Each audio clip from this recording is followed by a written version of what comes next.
Isang nakakagulat na video ang kumakalat ngayon sa social media, kung saan tila diretsahang inaakusahan ni Speaker Martin Romualdez ang isang mataas na opisyal. Ayon sa kumalat na clip, mariin ang pananalita ni Romualdez na tila may pinatutungkulang ipag-amin. Dahil dito, mabilis na sumabog ang mga espekulasyon. Ano na ang mangyayari ngayong ibisto na ang umano ipag-amin? Ngunit ang mas malaking tanong ng bayan, nasaan na ang Pangulong Bongbong Marcos sa usaping ito? May mga bali-balita kasing tila dinouble cross o tinalikuran na ng administrasyon si Martinez. Ano ang katotohanan sa likod ng politika? Panoorin ang buong detalye para malaman kung sino talaga ang nagsasabi ng totoo sa gitna ng matinding tensyon sa Malacanang at Kamara. Huwag palampasin ang explosive report na ito.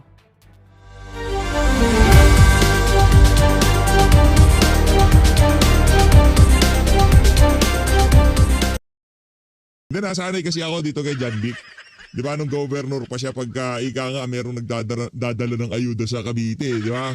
Ang unang opening salvo niya, sa akin yan, di ba? Gumaganon yan eh, di ba? Pakilala sa inyo, ang Pangulo ng Republika ng Pilipinas, Nako. His Excellency Ferdinand Bongbong Marcos. Palakpakan.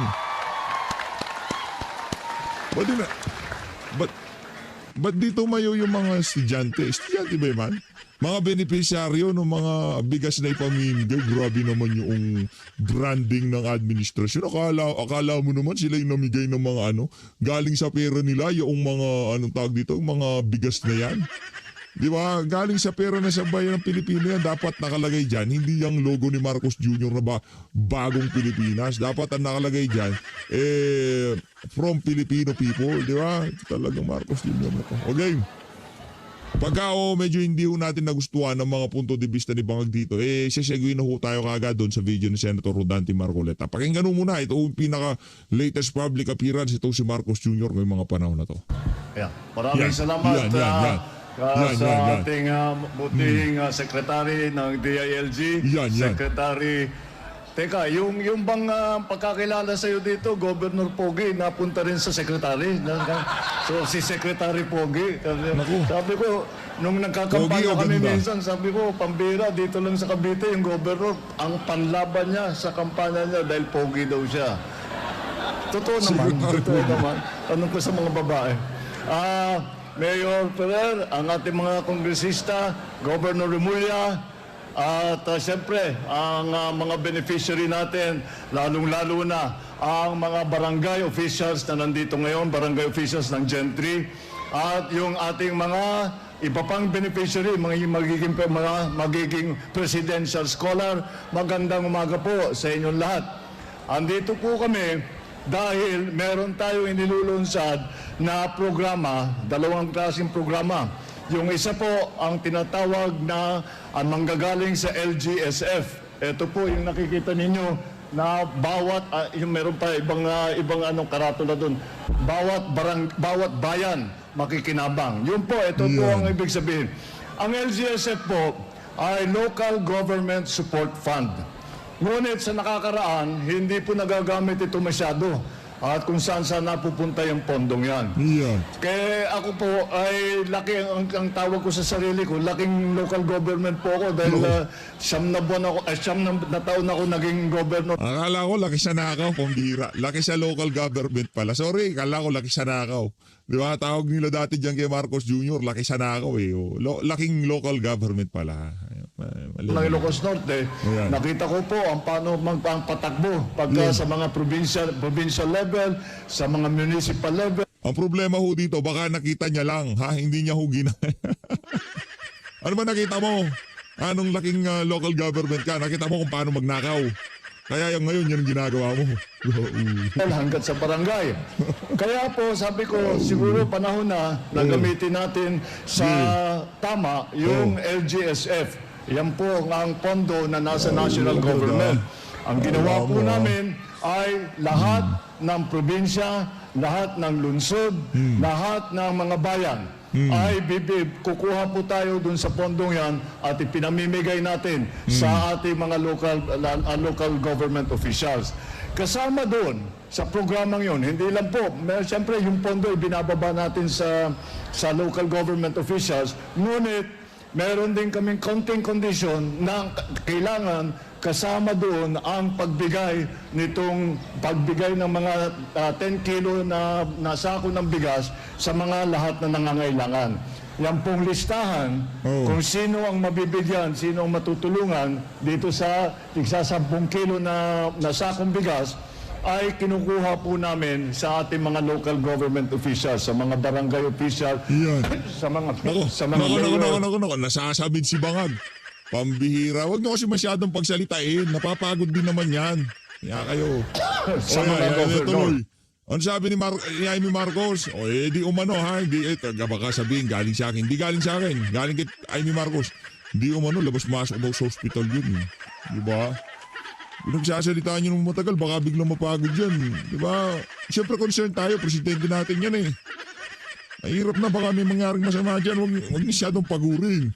Ay, sino pa ba ang mas nakakaalam sa kalusugan nitong si Marcos Jr. maliban sa kanyang kapatid na si Jaime Marcos? Talaga, Para alam po namin kung sino ang dapat makatanggap nito. Yan. At kailangan po nyo malaman, hindi lang po minsanan nito. Naku po. Itong 10 kilo na bigas ay magbibigay kami 6 na beses kada taon. Bawat 2 6 na kilo. Anak ng toko, 2 salangan lang yan eh.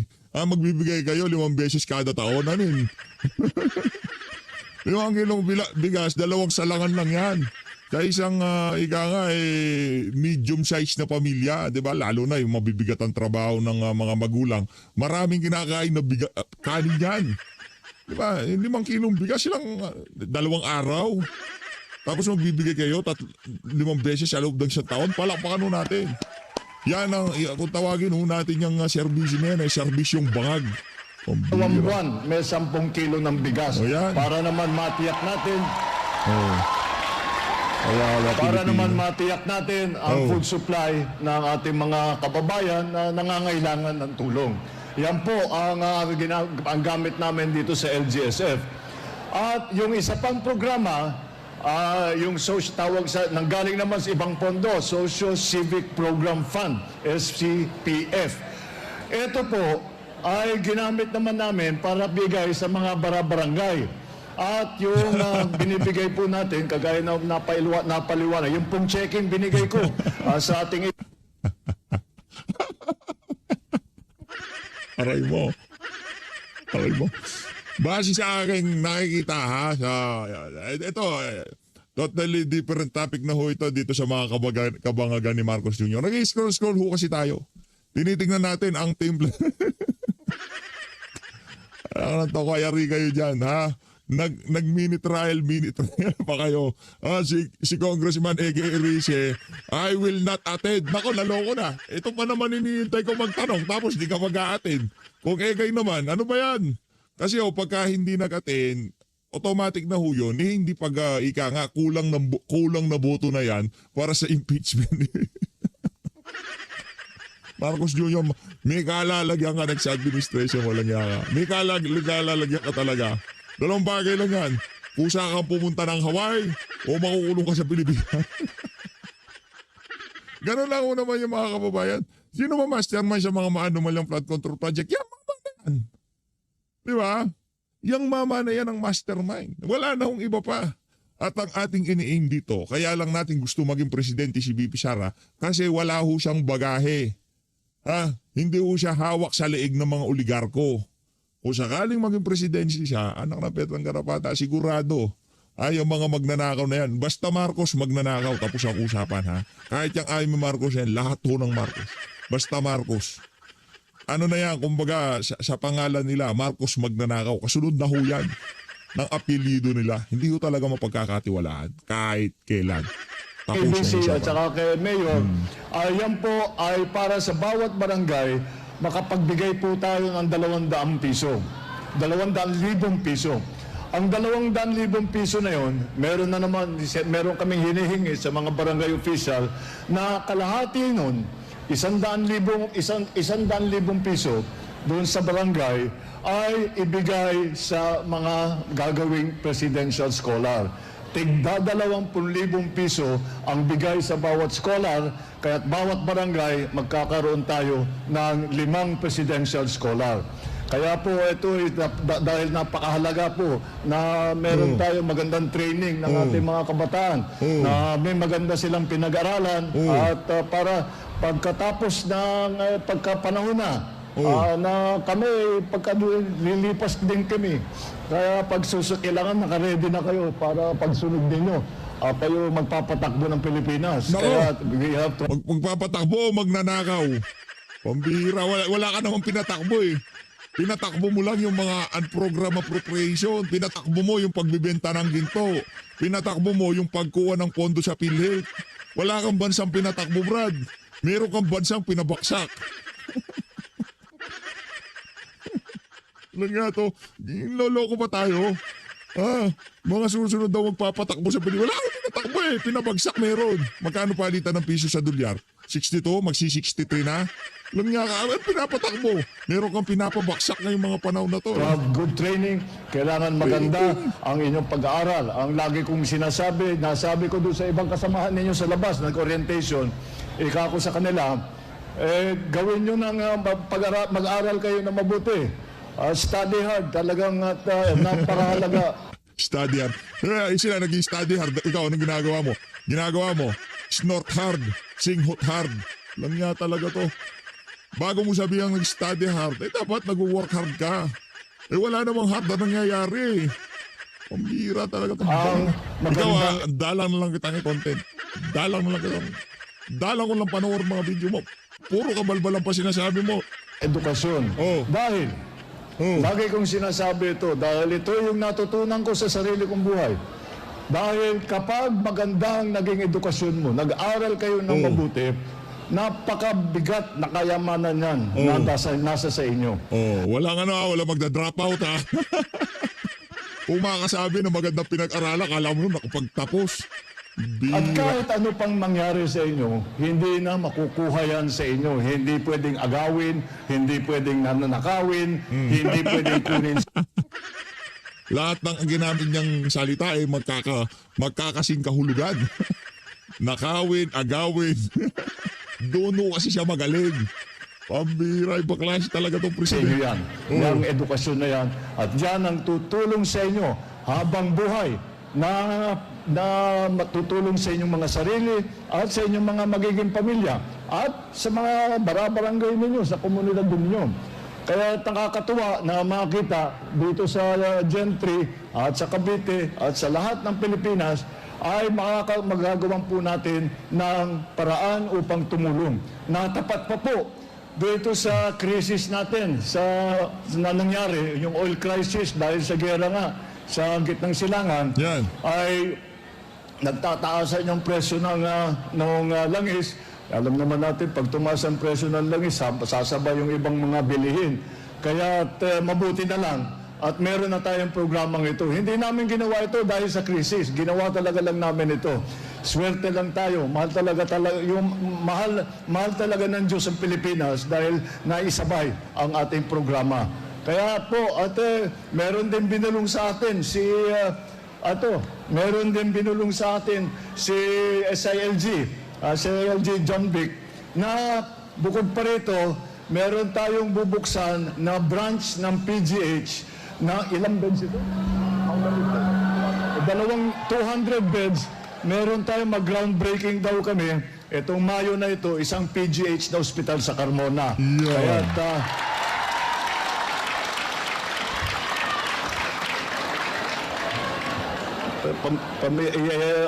ang title ni Sec John Vic, Secretary of All Local Governments, pero parang nauuna yung Cavite lagi. Nakakahalata na kami sa... Ano to ginawa mong DILG, taga Cavite. Ginawa mong ombudsman, taga Cavite. Dating DOJ Secretary, taga Cavite. Si Raulo ka ba? Natural, mauuna lahat yan. Lahat ng baho mo, alam ng mga rebelya. Cabinet meeting, puro Cavite yung naririnig namin sa ating mabutihing sekretary. Subukan mong hindi pagbigyan. Tignan ko lang, sigurado may kalalagyan ka sa mga rebulya na yan. Sa dami ng bantot mo na nalalaman nila. Anong tao ka? Baka kayo dyan sa gabinete, magkainan. Pero mabuti yan dahil... Anyway, puno na ho tayo. Okay na, Brad. Okay na. Okay na. By the way, nakataya na ho pala itong si Sir Jason siya. Palakpakan ho tayo mga kababayan. Napakagandang balita ho yan. Mega love shoutout dito kay Sir Jason siya. Nasa likod mo ang PH update. Dyan sa laban mo na yan. Tayo naniniwala na talagang ika nga sa mga susunod na mga taon at buwan mas titindi pa ho ang ginagawang panggigipit ng administrasyon na to. Sa mga vlogger, sa mga nagsasalita, sa mga nagbubulgar, sa mga kabututan na ginagawa nila dito sa administrasyon. Mas lalala pa ho yan. Tayo ho'y nakahanda dyan. Sana mag-resign na lang, no? Mag-resign na. O kaya yung sambulate, pumirma na para matapos na tong bangungot na to. Ano talaga, bangungot ho itong nangyayari na to sa ating bansa ngayong mga panahon na to. Mega love shoutout dito kay Sir Jason. Umpisan lang ho natin sa pinakaunang, nawala pa. Laki po ang populasyon. Likot kasi sa makinarya nitong si PH update Anyway, ito na ho. Tuloy na ho natin itong mga punto de vista nitong si Senator Rodante Marcoleta. Kung tayo tatanungin, sapat na mga basihan na yung mga itinuran nitong si Martin Romualdez para magpatawag, ituloy ang hearing dyan sa Blue Ribbon at ipatawag itong si Martin Romualdez kasi sinabi niya marami akong nalalaman sa nagdaang administrasyon at sa kasulukuyang administrasyon. Kung iniisip nyo na mananahimik lang ako, hindi ako babagsak na mag-isa. Kung sakaling sa akin yung ibubunto niyan, may kalalagyan kayo sa akin. Yun ang gist ng naging video niya, di ba? At maya-maya bigla hong lumambot bigla ang ombudsman at ang administrasyon nitong si Marcos Jr. Natakot sila dito kay Martin Romualdez. Pakinggan natin ito si Sen Dante. Walang pakano natin ito si Sen Dante. Yo! Distinguished colleagues, I rise on a matter of personal and collective privilege. Yan. One that strikes at the very heart of public accountability, the integrity of our institutions, and the trust reposed upon us by the Filipino people. On September 25, 2025, former Speaker Martin Romualdez was implicated in the flood control scandal after retired Marine Sergeant Orly Gutesa testified during the Senate Blue Ribbon Committee hearing that the lawmaker is a leading figure in this scandal. Gutesa alleged that as a security aide to former Congressman Saldico, he was tasked to carry and deliver suitcases containing basura, Yan. a hideous term they used for files of cash, approximately amounting to 48 million pesos each. He recounted that on one occasion, they brought up 35 suitcases for delivery to a residence identified as that of Martin Romualdez at 40 McKinley Street, Taguig. For 7 months since she was implicated by Gutesa, the former speaker remained silent. Yan. Only now has he spoken through a video statement dated April 21, 2026, where he finally addressed the allegations surrounding what is now one of the largest systemic looting of the national treasury in our nation's history, the flood control scandal.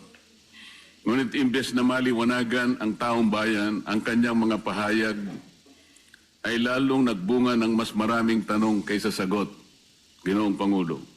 At first glance, the statement appears to be a defense grounded in law, process, and institutional structure.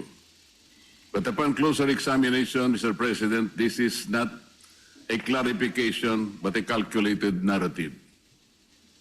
And it is our duty as members of this chamber to dissect this narrative, expose its inconsistencies, and ensure that the truth is not buried beneath rhetoric.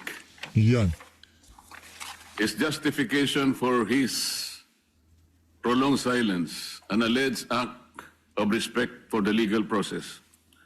But lest we forget, this is the same individual who declined the invitation to appear before the Senate to answer questions under oath. Balagbag ho The ito, same balagbag individual ito. bestowed upon the inter-parliamentary courtesy by the chairman of the Blue Ribbon Committee. Let us be clear. Respect for the legal process. Alapakan. Ang problema dito, hinahanap ko tong privilege speech na to Siya dati hinahanap ko to Ang problema dito, nakita ko na naman sa bandang huli. Pambira, bakit hindi yung pagbukas ng ng plenaryo? Doon yung privilege speech. Wala pang nag-flag ceremony, privilege speech na agad dapat.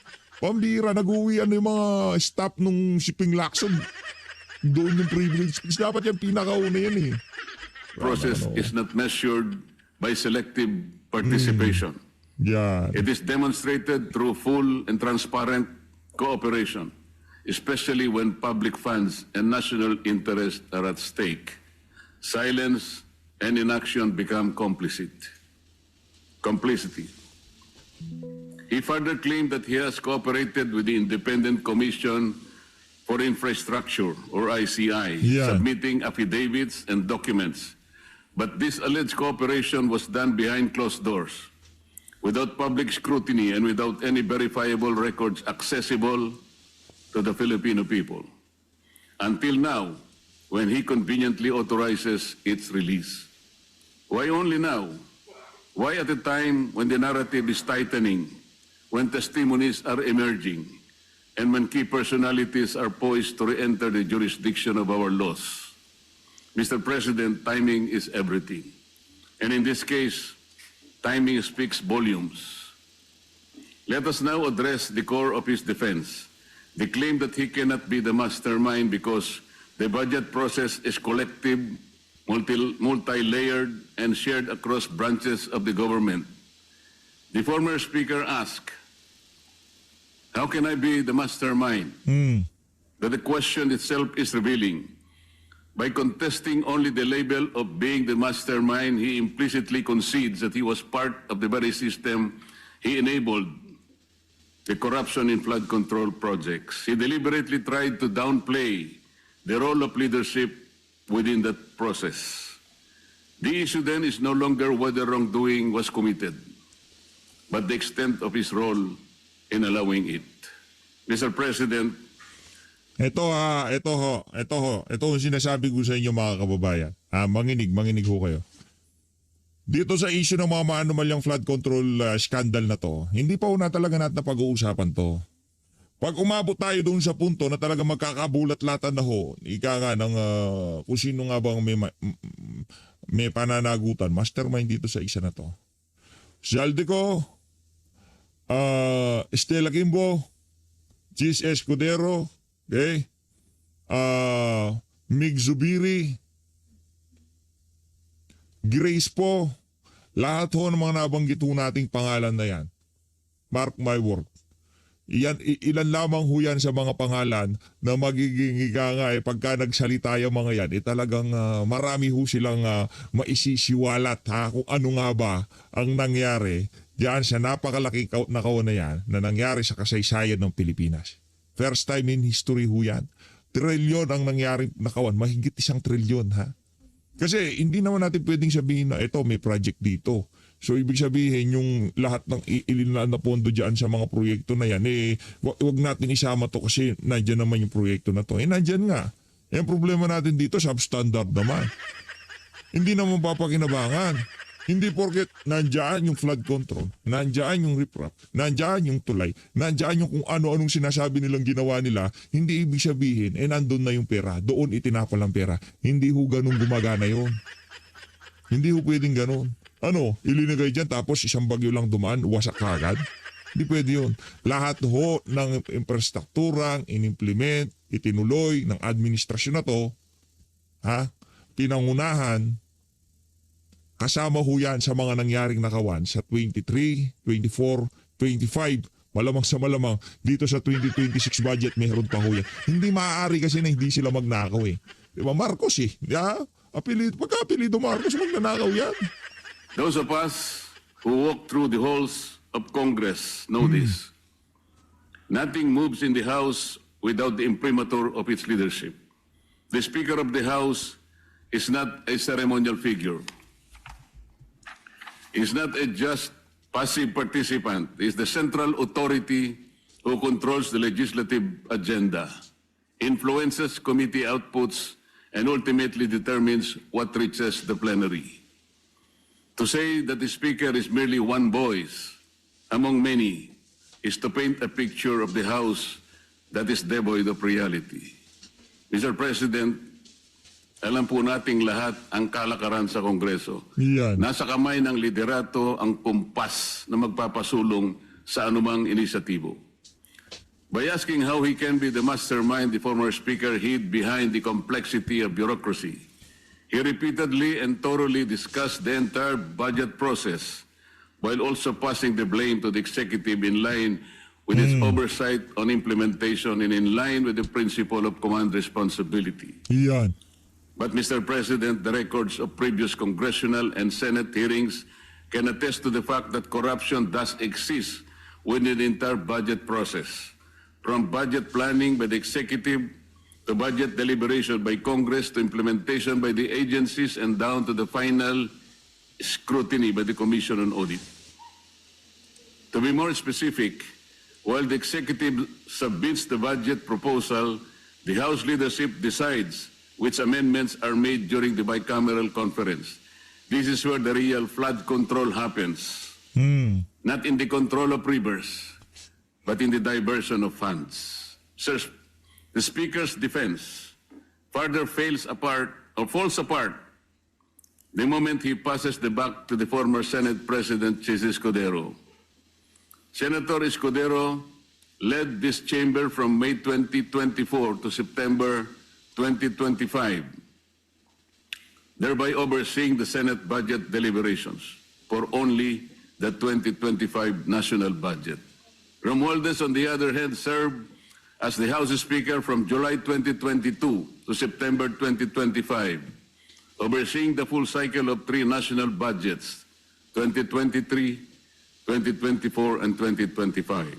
Mr. President, the former Speaker also issued a statement that should deeply concern this institution and the entire nation.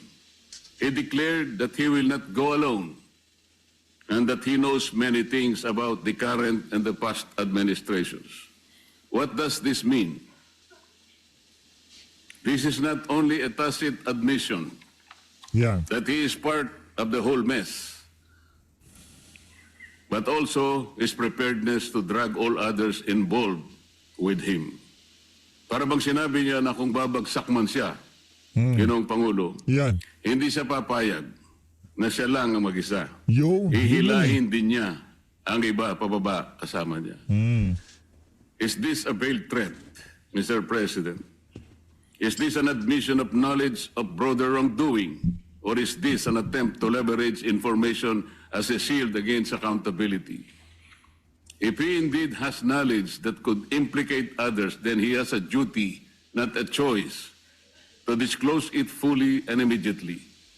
Truth is not a bargaining chip, Mr. President. It is an obligation owed to the Filipino people. Mr. President, let us not be distracted by narratives of victimhood or claims of political persecution. The issue before us is simple. Public funds intended for flood control, funds meant to protect lives, livelihoods, and communities have been misused, diverted, or rendered ineffective through systemic anomalies. If you create, or worse, deliberately tolerate, as the Speaker, an environment where anomalies are allowed to fester and flourish, where corruption becomes blatant and normalized, then you are not merely complicit. You can be also a mastermind. If you appoint a committee chair who not only overlook the red flags but also helps facilitate widespread corruption, you are answerable. You cannot invoke command responsibility in other departments, yet isolate yourself from the doings of your own chamber. If you preside over a system where questionable allocations persist year after year, you are accountable. Mr. President, accountability cannot be selective. It cannot be convenient. And it certainly cannot be avoided through technicalities nor rhetoric maneuverings. The Filipino people are watching. They are demanding answers, and they deserve nothing less than the full truth. Ang sabi po nila, Ginoong Pangulo, huwag ninyo kaming linlangin. Huwag ninyo kaming paikutin. Ang katahimikan at pagbulag-bulagan ay hindi kawalang kaalaman, bagkus ito'y pakikiisa sa katiwalian. Kapag pikit mata o tikong bibig, ninyong hinayaang mag-ugat at mamayagpag ang anomalya, hindi po iyon inosenteng pagkukulang, kabilang na kayo sa sistemang nagbibigay daan sa paglaganap nito. Mr. President, Kabilang na ho pala tong si Ping Lacson di ba? Kabilang na to si Ping Lacson diyan sa sinutukoy na ni Senator Rodante Marcoleta kasi kumbaga sa di ba, yung tipong inutusan ka, nasa harap na yung kukunin mo, hindi mo pa makita tutuklawin ka na niyan, di ba? Ganun ho nangyayari kay Ping Lacson. Nandyan na yung 18 Marine. Nandyan na si Martin Romualdez. Ay, saldi ko, nandyan na si Stella Kimbo. Nandyan si Grace po. Di ba, nandiyan si Manuel Bonoan, nandiyan si Try G. Bolivar, nandiyan si Adrian Bersamin, nandiyan si Lucas Bersamin, nandiyan sila lahat, present. Sila yung mga tinuturong di umanong maraming nalalaman na dyan sa issue ng mga manumalyang flood control project. Bakit hindi pa natin leksyonin itong mga to? this representation calls for a relentless pursuit of truth, wherever the evidence leads, whoever it implicates, and whatever the consequences may be. Because in the end, the integrity of this institution and the future of our nation depend on it. Maraming salamat po, Ginoong Pangulo. Palakpakan ho natin si Senator Rodante Marcoleta. Napakalaking bagay ho ng privilege speech na yan. Yan hindi yung privilege speech na mga contractor, gaganon si Ping Lacson, di ba? Mga yung tipong tag dito, BGC boys. Yung mga BGC boys, state witness na kayo. Pambihira. Ganyan mag-privilege speech. Si Ping Lacson, pag nag-privilege speech, parang supot Thank you, Majority Leader. Wala ka ba sasabihin? Pagka hindi daw kayo kumibo dito sa mga kabalbala na to, ibig sabihin, kasangkot na kayo. Dahil parang pinagtatakpan nyo na yung mga kalokohan na to, hindi mo pa ba kukumpasahan? Si Senate President Pro Tempore Ping Lacson, diyan na pag-utusan na, tirahan nyo na yan. Pag hinihintay natin, banatan nyo na yan. Kaso wala tayong naririnig dito kay Tuta Soto, di ba?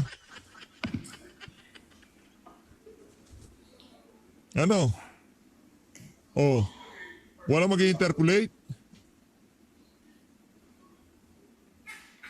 Saludo. Salamat, Senator Marcoleta.